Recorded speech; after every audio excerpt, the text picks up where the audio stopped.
Hello everyone, welcome back to my YouTube channel. I am Anushka. इस video में आज हम पढ़ेंगे traditional large scale industries. Traditional large scale industries क्या होती है, आज हम इस वीडियो में ये पढ़ेंगे। आज हमारा लेक्चर जो होता है वो लार्ज स्केल इंडस्ट्रीज के बारे में होंगे, वो भी किस टाइप की लार्ज स्केल इंडस्ट्रीज, पुरानी ट्रेडिशनल जो आज से 50 साल पहले 100 साल पहले जो इंडस्ट्रीज रहती थी उस इंडस्ट्रीज के बारे में हम डिस्कस करेंगे। देखो ये चैप्टर जनरली बच्चों को बहुत बड़ा लगता है। ये चैप्टर बड़ा नहीं है, बस लगता है आपको, बिकॉज ये 3 पार्ट्स में डिवाइड है। इससे पहले अभी तक हम क्या क्या पढ़ चुके हैं, एक बार हम वो रिकॉल करते हैं।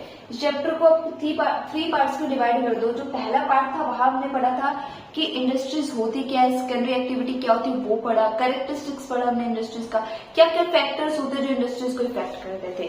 जो सेकंड पार्ट था चैप्टर का, वहां हमने क्या पढ़ा, वहां हमने पढ़ा पूरा कॉम्प्रिहेंसिव क्लासिफिकेशन ऑफ इंडस्ट्रीज की। इंडस्ट्रीज क्या हैं, कितने टाइप्स की हैं, अलग अलग बेसिस पढ़े इंडस्ट्रीज के। एंड नाउ थर्ड पार्ट, अब हम थर्ड पार्ट पे मूव कर चुके हैं चैप्टर के, जहां पर हमें कुछ फेमस इंडस्ट्रीज के बारे में पढ़ना है, जैसे कि ट्रेडिशनल लार्ज स्केल इंडस्ट्रीज। आज से 50 साल पहले, 100 साल पहले, 150 साल पहले किस टाइप की इंडस्ट्रीज होती है वो हम पढ़ेंगे। Cotton textile industries, iron and steel industries, high technological industries. बस हमें कुछ फेमस इंडस्ट्रीज के बारे में पढ़ना और फिर हमारे चैप्टर कंप्लीट हो जाएगा। इतना बड़ा चैप्टर है नहीं जितना आपको लगता है। चैप्टर को 3 पार्ट्स में डिवाइड करके पढ़ो ना। पहले पार्ट में पढ़ो कि सिर्फ हमें ये जानना है कि इंडस्ट्रीज होती क्या है, सेकेंडरी एक्टिविटी क्या होती है, क्या फैक्टर्स हैं, क्या कैरेक्टरिस्टिक है। फिर दूसरे पार्ट पर जब आपने इंडस्ट्रीज के बारे में पढ़ लिया कि व्हाट डज इंडस्ट्री मीन, तो ये पढ़ो कि कितने टाइप्स की इंडस्ट्रीज है। और फिर हम कुछ फेमस इंडस्ट्रीज के बारे में पढ़ेंगे जो आज के मॉडर्न वर्ल्ड में बहुत इंपॉर्टेंट रोल प्ले करती है। ठीक है, तो अब हम स्टार्ट करते हैं, हमारा टॉपिक स्टार्ट करते हैं ट्रेडिशनल लार्ज स्केल इंडस्ट्रीज, यानी कि आज से 100 इयर्स एगो पहले जो इंडस्ट्रीज थी उनके बारे में पढ़ना स्टार्ट करें कि आज से 100 साल पहले इंडस्ट्रीज कैसी थी, कैसी दिखती थी, क्या काम रहता था उनका। आज जो आपके इंडस्ट्रीज को लेके आपके दिमाग में जो थिंकिंग आती है ना, आज जो आप इंडस्ट्रीज को लेके इमेज अपने माइंड में लगाते हो कि एक बड़ा सा एरिया होगा, वहां पर मतलब बहुत सारे वर्कर्स वर्क कर रहे होंगे जिन्होंने बहुत अच्छे कपड़े पहने होंगे, बड़ी बड़ी मशीनें होंगी, एक वेल सेटल्ड मैनर में काम किया जा रहा होगा। लोगों जो भी वर्कर वहां पर काम करते होंगे उन वर्कर्स का स्पेशल ध्यान रखा जाता होगा, उनके लिए अलग से मतलब हर चीज की फैसिलिटीज प्रोवाइड करी जाती होगी। जो आज आपके दिमाग में इंडस्ट्रीज को लेके इमेज है ना, जो आप अपने फोन में देखते हो कि बहुत अच्छी सी बिल्डिंग होगी, मतलब बहुत हाई लेवल पे टेक्नोलॉजी होगी, बड़ी बड़ी मशीनें होगी, कॉर्पोरेट वर्क चल रहा होगा, लेबर बिल्कुल स्किल होगा, लेबर बहुत अच्छी इंग्लिश बोलता होगा, लेबर को बहुत अच्छी नॉलेज होगी अपने सब्जेक्ट। जो आप सोचते हो आज इंडस्ट्रीज ऐसे लगती है, बट क्या इंडस्ट्रीज स्टार्टिंग से ही इंडस्ट्रीज की डेफिनेशन ये रही थी कि स्टार्टिंग से ही इंडस्ट्रीज ऐसे लगती आई थी? नहीं, एक टाइम था जो लोगों के लिए इंडस्ट्रीज का मतलब होता था। लोग इंडस्ट्रीज को देख के अपने दिमाग में जो मूवीज में जो ओल्ड मूवीज आप देखते हो उसमें देखना इंडस्ट्रीज के क्या, इंडस्ट्रीज को लेके लोगों के दिमाग में ये इमेज रहती थी। और एक्चुअली इंडस्ट्रीज वैसी ही थी, ट्रेडिशनल लार्ज स्केल इंडस्ट्रीज वैसी थी कि एक बड़ी सी पुरानी सी ओल्ड सी बिल्डिंग होगी जिसमें से इतना सारा धुआं निकल रहा होगा, मतलब पोल्यूशन क्रिएट कर रही होंगी। वर्कर्स ने फटे फटे कपड़े पहन रखे होंगे, मतलब वर्कर्स होंगे वह मजदूरी कर रहे होंगे, अच्छे कपड़े नहीं पहन रखे होंगे वर्कर्स बहुत पुअर लिविंग कंडीशंस में रह रहे होंगे। वो जो इमेज आपके दिमाग में इंडस्ट्रीज को लेके आती है ना, जो आज से 100 साल पहले 150 साल पहले जो इंडस्ट्रीज लगती थी वो होती है ट्रेडिशनल लार्ज स्केल इंडस्ट्रीज। वो उस टाइम पर आज से 100 साल पहले 150 साल पहले इंडस्ट्रीज ऐसी लगती थी। आज की तरह नहीं लगती थी कि भाई एक वेल सेटल्ड मैनर पे हर तरीके से, क्योंकि आज टेक्नोलॉजी है हमारे पास, आज हमारे पास हर चीज का ऑल्टरनेटिव है। पहले हमारे पास किसी भी चीज का ऑल्टरनेटिव नहीं था। पहले हमारे पास कोल का ऑल्टरनेटिव नहीं था कि कोल नहीं तो चलो सोलर एनर्जी बना लेंगे, सोलर नहीं तो इलेक्ट्रिक बना लेंगे, अरे इलेक्ट्रिक नहीं तो कुछ भी बना लेंगे, हम तो ह्यूमंस है, हमारे पास तो इतना दिमाग है तो कुछ भी बना लेंगे। हमारे पास आज हर चीज का ऑल्टरनेटिव है, पहले नहीं था। आज से 150 साल पहले जब टेक्नोलॉजी आनी ही स्टार्ट हुई थी उस टाइम पर ऐसा नहीं था। उस टाइम पर कुछ लिमिटेड सोर्सेज थे जिससे हम एनर्जी जनरेट करते, जैसे कि कोल हो गया, पेट्रोलियम हो गया, आयरन एंड स्टील, इन पे काफी हमारी हैवी डिपेंडेंस थी। तो इंडस्ट्रीज भी ज्यादातर कोल होगी, आयरन एंड स्टील होगी, कॉटन होगी, इन्हीं की इंडस्ट्री ज्यादातर लगती थी। ठीक है, तो क्या होती है ट्रेडिशनल लार्ज स्केल इंडस्ट्रीज? हम पढ़ते, देखो रटना नहीं है, समझना है। कोई बिल्कुल ऐसा नहीं है एक एक लाइन आपको समझ में आएगी, ऐसी कुछ रटने की जरूरत नहीं है, बहुत अच्छे से समझोगे, बस सुनना ध्यान से, आपको इंटरेस्टिंग भी लगेगा। The reason are situated near to the coal field. देखो अब सिर्फ सोच के देखो, इसमें रटने की क्या जरूरत है। आज से 150 साल पहले, आज से पुराने टाइम में आप चल जाओ, जब 17 या 16 सेंचुरी में चल जाओ, उस टाइम पर क्या टेक्नोलॉजी थी हमारे पास? नहीं थी। हमारे पास बहुत लिमिटेड थी, भी तो बहुत लिमिटेड थी। तो लोगों के पास क्या था? लोग एनर्जी तो जनरेट करेंगे ना, मतलब इंडस्ट्रीज आनी स्टार्ट हो गई थी तो एनर्जी तो जनरेट करेंगे। तो किससे जनरेट करेंगे? जो नेचुरल रिसोर्सेज थे, नेचुरल रिसोर्सेज जैसे कि हमारे कोल हो गए, पेट्रोलियम हो गए, आयरन एंड स्टील हो गए। तो ऑब्वियस सी बात है इन्हीं की इंडस्ट्रीज लगती थी और इन्हीं की ही इंडस्ट्रीज को लार्ज स्केल पे लगाया जाता था और इन्हीं को ही बड़ी इंडस्ट्रीज के अंडर काउंट किया जाता था। आज के टाइम पर तो आप जो फोन का प्रोडक्शन कर रहे हो, इवन ये जो मार्कर में यूज कर रहे हो, इसका प्रोडक्शन कर दो आप बड़े लेवल पर, एक मास लेवल पर, हाई टेक्नोलॉजी के साथ। इसे भी एक मार्कर की इंडस्ट्री को भी आज लार्ज स्केल इंडस्ट्री में काउंट करा जाता है। पहले ऐसा नहीं था। पहले कोल हो गया, पेट्रोलियम हो गया, यही बड़ी इंडस्ट्रीज में काउंट करा जाता था, बाकी किसी को नहीं काउंट करा जाता था। अभी जैसे छोटी मोटी इंडस्ट्रीज में माना जाता था। आज आप एक वेल सेटल्ड मैनर में प्रोडक्शन करो, आज आप अच्छी टेक्नोलॉजी की हेल्प से मास लेवल पे प्रोडक्शन करो, आप सेल करो, आपकी लार्ज स्केल इंडस्ट्रीज में काउंटिंग होगी। मार्कर की भी लार्ज स्केल इंडस्ट्री में काउंटिंग नीचे आप इसका प्रोडक्शन कर लो।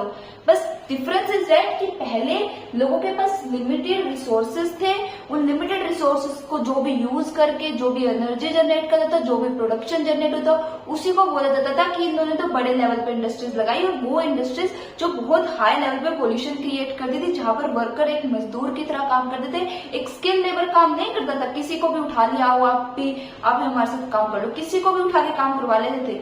वो थी लार्ज स्केल इंडस्ट्री, जो ट्रेडिशनल पुराने टाइम में इंडस्ट्रीज ऐसे लगती थी। Famous for the cold field के लिए फेमस थी। Famous for the heavy engineer, काफी इंजीनियरिंग यहाँ पर यूज होती थी। केमिकल मैन्युफैक्चरिंग, बहुत लार्ज लेवल पर केमिकल्स का मैन्युफैक्चर होता था। मेटल स्मेल्टिंग, यानी कि मेटल को पिघलाया जाता था, लोहे को पिघलाया जाता था। आज तो हमारे पास लोहे को पिघलाने के लिए टेक्नोलॉजी, आज तो ह्यूमन की जरूरत ही नहीं है लोहे को पिघलाने के लिए। और इवन अगर आज लोहे को पिघलाने की जरूरत है, हमने उसको ऑल्टरनेट ढूंढ लिया होगा। ये डिफरेंस आ चुका है मॉडर्न वर्ल्ड में। और अगर हम पुराने टाइम में जाए, they are the heavy industries and produce load of smoke. बहुत बड़ी बड़ी इंडस्ट्रीज थी, इनको बड़ा बड़ा इंडस्ट्रीज माना जाता था, जो कोल को प्रोड्यूस करती थी, जो कोल से कुछ किसी न किसी चीज का प्रोडक्शन करती थी, आयरन का प्रोडक्शन करती थी, उनको बहुत बड़ी इंडस्ट्रीज में काउंट करा जाता था। पर ये इंडस्ट्रीज क्या करती थी? बहुत ज्यादा स्मोक प्रोड्यूस करती थी, इसीलिए इन्हें स्मोक स्वेट इंडस्ट्रीज भी बोला जाता था। जो स्मोक स्वेट इंडस्ट्रीज होता था, जो कोल इंडस्ट्रीज होती है ना, कोल होगी, पेट्रोलियम होगी, स्मोक स्वेट इंडस्ट्रीज बोलते। क्यों? क्योंकि ये एनर्जी, जब कोल से एनर्जी प्रोड्यूस होती है, उसमें बहुत स्मोक क्रिएट करती थी, बहुत ज्यादा स्मोक प्रोड्यूस होता था, इसीलिए इन्हें स्मोक स्वेट इंडस्ट्रीज भी बोलते थे। और ये पोल्यूशन इंडस्ट्री थी, काफी पोल्यूशन को क्रिएट करती थी। The employment rate is high in this industries. Employment rate जो था इन रीजन्स में, जिन रीजन्स में इंडस्ट्रीज लगती थी, जैसे कि कोल फील्ड के पास, ज्यादातर इंडस्ट्री जहां पर कोल मिलता था ना, वहां पर ही लगती थी। एम्प्लॉयमेंट रेट काफी हाई था, हाई माइग्रेशन था, डेवलपमेंट ऑफ स्लम था, high population leads to poor living condition. देखो एम्प्लॉयमेंट रेट काफी हाई था, ऑब्वियस सी बात है उस टाइम पर लोगों को जॉब चाहिए होती थी। लोग क्या करते थे? कोल फील्ड के पास जो भी वर्कर्स होते थे ना, इंडस्ट्रीज को लगता था कि कोल फील्ड के पास जो भी वर्कर को हायर कर लेते, क्या ये आप हमारे यहाँ पर कोल हमें निकाल के दीजिए, कोल माइल्स में से कोल से निकाल के दे। तो एम्प्लॉयमेंट रेट तो हाई होगा, तो लोगों को जॉब तो देती थी, बट क्या था कि लोगों को जॉब मिलती थी, लोग दूसरे एरिया से भी माइग्रेट करके आते थे कि यहाँ पर इंडस्ट्रीज में काम करने को मिलेगा, ठीक है, हमें कोल में से कोल माइन निकालेंगे, या फिर वटेवर जो भी उनको इंडस्ट्रीज काम थी वो काम करने को मिलता था। तो एम्प्लॉयमेंट रेट तो हाई था, ये इंडस्ट्रीज काफी एम्प्लॉयमेंट देती थी लोगों को। लेकिन इसकी वजह से क्या होता था कि स्लम हो जाता था और पोल्यूशन काफी क्रिएट करती थी। एम्प्लॉयमेंट देने के बाद भी लोग पुअर लिविंग कंडीशन में रहते थे। क्यों? लोगों को क्या लगता था कि लोग आज की तरह ये इंडस्ट्रीज नहीं थी कि आज तो वर्कर्स जो स्किल लेबर है, वो जो इंडस्ट्रीज में वर्क करता है, उसको एक अच्छी फैसिलिटी दी जाती है, उसके लिए एक अलग से रूम का अरेंजमेंट करा जाता है, उसके लिए मतलब हर चीज का अरेंजमेंट कराया जाता है कि आपको रोज रोज अपने घर से इधर आने की जरूरत नहीं, आप यहीं पर रहिए, आप यहीं पर सारा काम करें। पहले ऐसा नहीं होता, पहले वर्कर्स रोज अपने घर पे जाते थे, जो भी इंडस्ट्री से एक दिन की उनकी जो भी मजदूरी बनती थी वो जाके अपने घर लेके जाते थे। तो इससे क्या होता कि स्लम डेवलपमेंट हो गई थी इंडस्ट्रियल वाले एरिया के पास। लोगों ने सोचा रोज रोज अपने घर से इंडस्ट्रीज के पास आने चाहिए, इंडस्ट्रीज के आसपास ही अपनी झुकी झोपड़ी लगा ले, इंडस्ट्रीज के आसपास ही लोग रहने लग गए थे, स्लम का डेवलपमेंट काफी हो गया था। ये जो कोल फील्ड के पास स्पेशली जो इंडस्ट्री थी, वहां पर स्लम का डेवलपमेंट काफी हो गया था, लोग इंडस्ट्रीज के आसपास ही आके रहने लग गए थे और बहुत पुअर लिविंग कंडीशन में रहते थे। ऐसा नहीं कि बहुत अच्छी कंडीशन में रहते, क्योंकि इनकम हाई नहीं मिलती थी, इनकम तो लो ही मिलती थी। बट ये क्या हो गया था कि स्लम क्रिएट हो गया था इंडस्ट्रीज के आसपास, क्योंकि लोग सोचते कि रोज रोज घर से आके इंडस्ट्रीज में आने से तो इंडस्ट्री के पास ही रह लेते, इंडस्ट्रीज के पास ही अपनी झोपड़ी लगा लेते, यहीं पर सुबह उठ के इंडस्ट्रीज में चल जाएंगे और शाम को वापस घर पे आ जाएंगे। ठीक है, तो स्लम का डेवलपमेंट हो गया था, पोल्यूशन काफी इंडस्ट्री जो थी वो क्रिएट कर रही थी। The reason are mostly founded in the west part of the Europe, और ज्यादातर ये रीजन कहाँ पर थे, जो वेस्ट पार्ट ऑफ यूरोप, जैसे कि जर्मनी हो गई, आपका इटली होगा, जो वेस्ट पार्ट ऑफ यूरोप है ना वहां पर। अब जो रू कोलफील्ड इसका एग्जांपल है, आपको इसी में एग्जांपल देना है। ट्रेडिशनल लार्ज इंडस्ट्री का अगर कोई एग्जांपल पूछ ले तो आपसे रू का एक कोलफील्ड है, जो कि रू आपका कहां पर है, रू आपका जर्मनी के अंदर है। ठीक है, यहाँ पर मैं लिखना भूल गई थी, रू आपका जर्मनी के अंदर है। वैसे तो ये मैप वर्क के लिए इंपॉर्टेंट है कि आपसे पूछ लेते हैं, रू आपको दे देंगे लोकेट करके, बताइए ये किस, बताओ कि किस कंट्री के अंदर, रू आपका जर्मनी के अंदर है। तो जर्मनी में एक रीजन है जिसको बोलते हैं हम रू, और वहां पर कोल फील्ड है, यानी कि कोल की जो कोयले की खदान होते हैं ना, वहां पर वो बहुत ज्यादा थी। ठीक है, तो ये रीजन जो था बहुत दिस रीजन है very high heavy industries, density जो हैवी इंडस्ट्रीज की, जो इस रीजन में जो डेंसिटी थी ना हैवी इंडस्ट्रीज की, वो काफी हाई थी। यानी कि जो कोल की खदान है ना, रू वाला जो रीजन है, यहाँ पर कोल की खदान थी, इसलिए ज्यादातर इंडस्ट्री उस टाइम पर, पुराने टाइम में अगर हम आज से 50-60 साल पहले जाए तो कोल एक मेजर सोर्स होता था एनर्जी जनरेट करने के लिए। आज इलेक्ट्रिसिटी से आप कर सकते हो, आज आप सोलर एनर्जी से कर सकते हो, आज आपके पास बहुत सारे ऑल्टरनेटिव सोर्सेज है एनर्जी के जनरेट करने, लेकिन पहले नहीं था। पहले कोल ही एक सोर्स ऑफ एनर्जी था, जैसे कोल की हेल्प से आप एनर्जी को जनरेट करते थे, इसलिए ज्यादातर इंडस्ट्री जो थी वो कोल के पास लगती थी। ठीक है, तो यहाँ पर इस रीजन के पास बहुत सारी आपको हाई हैवी इंडस्ट्रीज मिलेगी, बड़ी बड़ी इंडस्ट्रीज मिलेगी। हैवी इंडस्ट्रीज मतलब जैसे कि आयरन एंड स्टील की इंडस्ट्री मिलेगी, क्योंकि आयरन एंड स्टील इंडस्ट्रीज को भी पावर चाहिए अपनी इंडस्ट्री को चलाने के लिए। वो पावर कहाँ से मिलेगी, कोल से। बहुत सारी कोल की इंडस्ट्रीज आपको यहाँ पर लगी हुई मिलेंगी, और coal is use as a power source. Coal को एक पावर सोर्स की तरह, कोल की हेल्प से एनर्जी जनरेट होती थी, जो भी मशीनें चलती थी उन मशीनों के लिए जो एनर्जी, जो बिजली होनी चाहिए थी, जो इलेक्ट्रिसिटी चाहिए थी, वो जो पावर चाहिए थी, वो कोल से मिलती थी। That's why they are set up in the, इसलिए बहुत सारी इंडस्ट्री जो है वो आपको रू वाले रीजन के अंदर होती है। क्यों? क्योंकि रू एक कोल की खदान वाले, रू एक ऐसा रीजन है जर्मनी के अंदर जहां पर कोल की खदानें काफी थी, कोल फील्ड्स काफी थी, तो इसलिए ज्यादातर इंडस्ट्री यहीं पर आके लग गई थी, ताकि वो कोल को यूज करके अपनी मशीनें चला सके, अपनी एनर्जी जनरेट कर सके, पावर सोर्स की तरह वर्क करता था कोल उनके लिए। ठीक है, इसलिए यहाँ पर आपको ज्यादा इंडस्ट्रीज मिलती थी। ये पूछ लेते हैं कि रू में ऐसा क्या है कि जहाँ पर आपको इंडस्ट्री ज्यादा मिलती थी। दो चीज आपको रू देता है, एक तो कोल फील्ड यहाँ पर बहुत थी, कोल्स काफी थे यहाँ पर, कोल की जो माइनिंग थी वो काफी थी, और दूसरा बेटर कनेक्टिविटी ऑफ वाटरवेज। ये जो रीजन है ना जर्मनी का रू, आप मैप में देखना, ये बिल्कुल वाटरवेज यानी कि समुद्र के बिल्कुल पास है।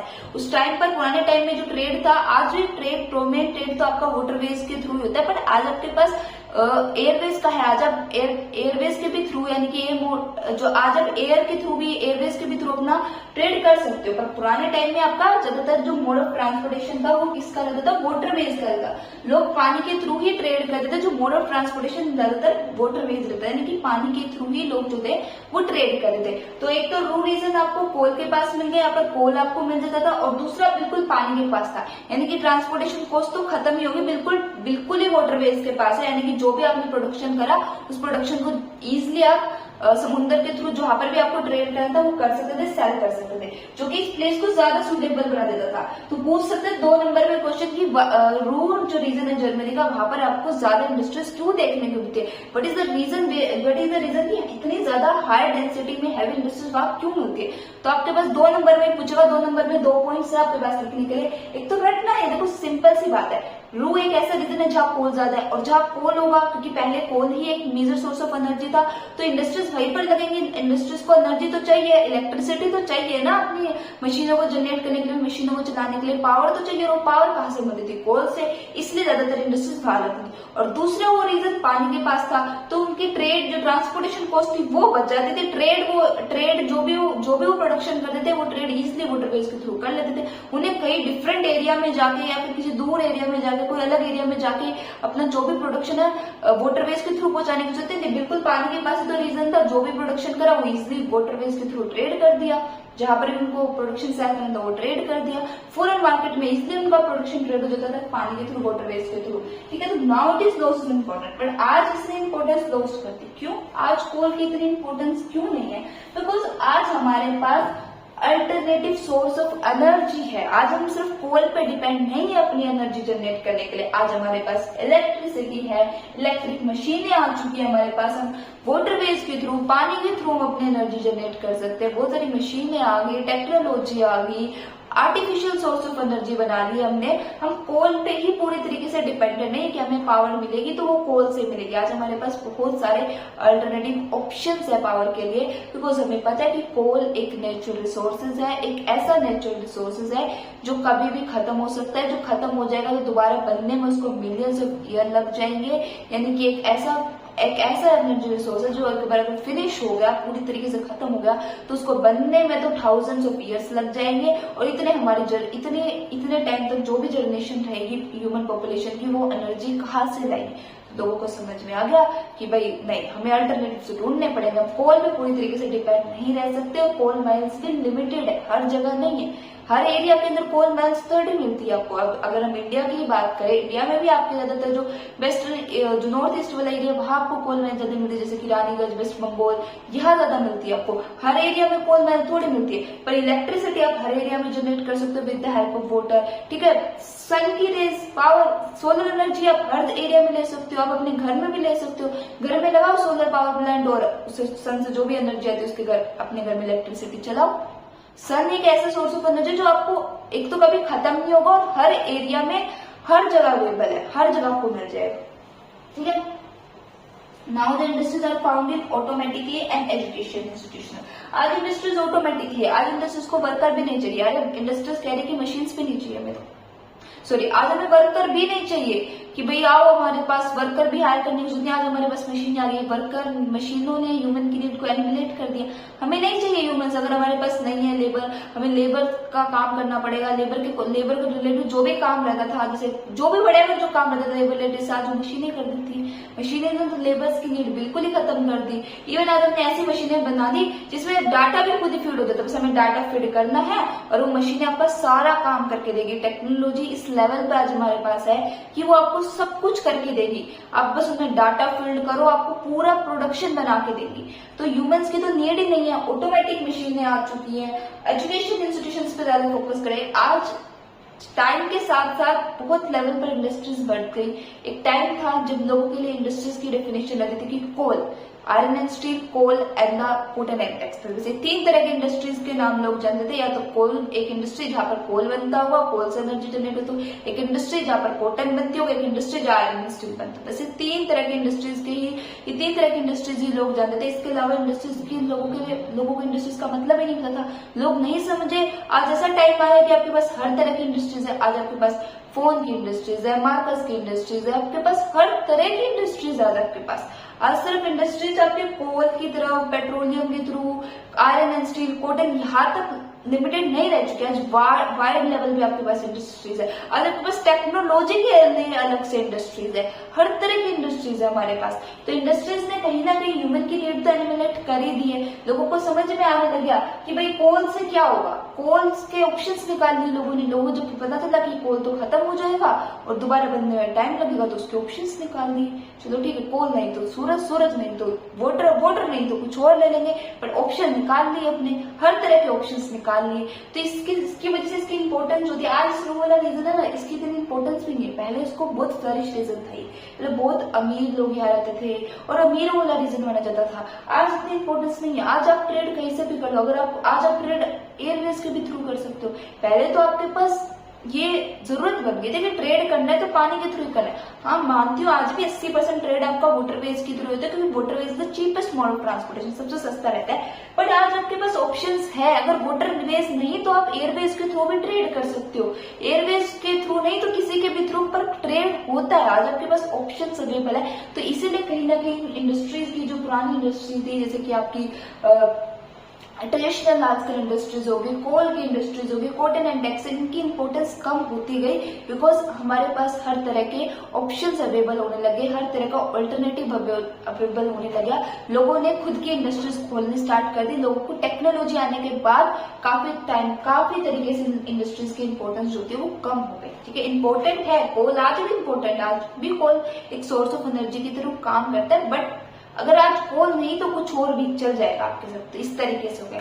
तो आई होप आपको वीडियो अच्छी लगी होगी। बहुत लंबा ही एक्सप्लेनेशन मैंने दे दिया, बट मैं बहुत आपको इतना दे दिया कि आप कभी भी भूलोगे नहीं, आपको रटने की जरूरत नहीं है। इतना एक्सप्लेन कर दिया मैंने, आप पॉइंट को समझो ना, आप रटते क्यों, आप रटो मत, क्वेश्चंस को रटने की तो मत पढ़ो। ट्रेडिशनल लार्ज स्केल इंडस्ट्रीज को रटने की जरूरत नहीं है, दिमाग में विजन लगाओ। इस तरह की इंडस्ट्रीज होंगी जो बहुत पॉल्यूशन क्रिएट करती होंगी, हाई एम्प्लॉयमेंट देती होंगी, स्लम वहां पर क्रिएट होता होगा, और ज्यादातर कोल्स इंडस्ट्रीज होंगी, क्योंकि पुराने टाइम में हमारे पास 2 ऑप्शन होते थे, उन्हीं की इंडस्ट्रीज लगती थी। तो ऐसे रटो मत, चीजों को समझो। जब चीजों को समझोगे ना तो आपको मजा भी आएगा। रटे हुई चीज आप 1-2 दिन में भूल जाओगे, बट रीजन का वाई पूछो, वाई समझो कि रू वाले रीजन के पास ही क्यों कोल फील्ड लगी है, रू वाले रीजन के पास इतनी हैवी इंडस्ट्रीज क्यों लगी, उसका रीजन जब वाई अपना आपका स्ट्रॉन्ग रहेगा ना, आंसर आपको ऑटोमेटिकली मिलेगा। तो आई होप आपको वीडियो अच्छी लगी। मेरे को वीडियो अच्छी लगी तो प्लीज मेरे चैनल को लाइक शेयर कमेंट सब्सक्राइब करना, बेल आइकन ऑन कर लेना, मैं आपको सारी वीडियोस का नोटिफिकेशन मिल जाएगा अगर आप बेल आइकन ऑन करोगे।